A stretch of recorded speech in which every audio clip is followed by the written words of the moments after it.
નમસ્કાર, હું નરેન ભૈયા. વિશ્વના અનેક દેશોમાં ચાલુ યુદ્ધ અને આંતરરાષ્ટ્રીય તણાવ વચ્ચે ક્રૂડ ઓઇલના ભાવમાં વધઘટ જોવા મળી રહી છે. તેના પગલે ભારતમાં પણ પેટ્રોલ અને ડીઝલના ભાવમાં વધારો થવાથી ચર્ચાએ સામાન્ય માણસથી લઈને ખેડૂતો અને નાના વેપારીઓ સુધી ચિંતાનો માહોલ ઊભો કર્યો છે. જો ઈંધણના ભાવ સતત વધશે તો સૌથી પહેલો ઝટકો મધ્યમ વર્ગીય પરિવારોને પડી શકે છે.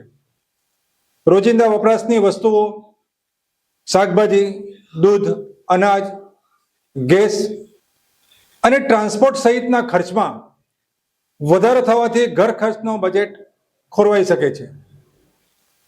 ખેડૂતો માટે પણ ડીઝલના વધતા ભાવ મોટી સમસ્યા બની શકે છે.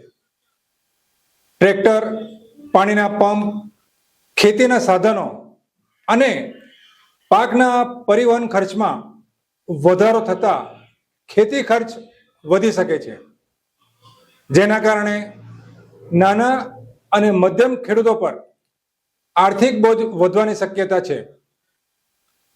નાના વેપારીઓ અને લઘુ ઉદ્યોગોને પણ મોંઘા ટ્રાન્સપોર્ટ અને કાચા માલના ખર્ચનો સીધો ફટકો પડી શકે છે.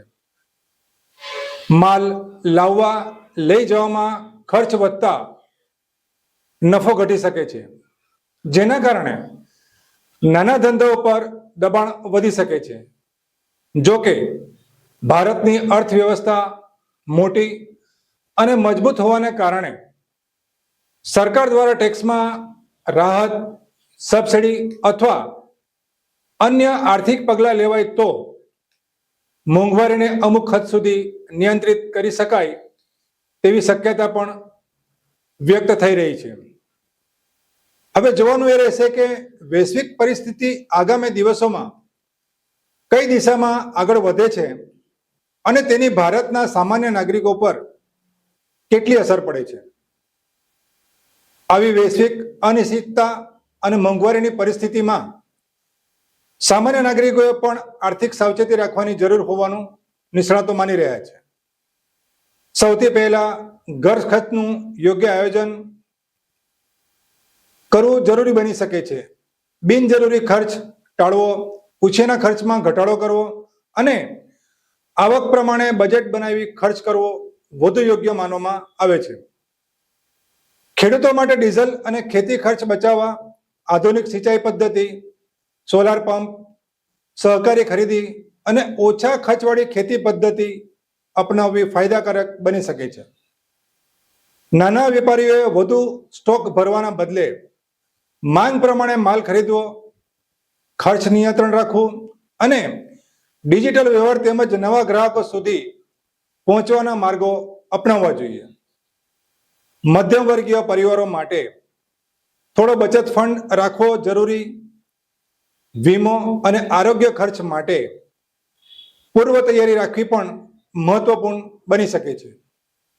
સાથે જ વીજળી, પેટ્રોલ અને દૈનિક વપરાશમાં કરકસર કરવાથી ખર્ચ પર નિયંત્રણ આવી શકે છે. આર્થિક જાણકારોનું માનવું છે કે ગભરાટમાં આવીને મોટા આર્થિક નિર્ણય લેવાના બદલે સમજદારીપૂર્વક આયોજન અને બચત ઉપર ભાર મૂકવામાં આવે તો આવી મુશ્કેલ પરિસ્થિતિનો સામનો સરળ બની શકે છે. સાવચેતી, બચત અને સમજદારી મુશ્કેલ સમયમાં સામાન્ય નાગરિક માટે સૌથી મોટું હથિયાર બની શકે છે.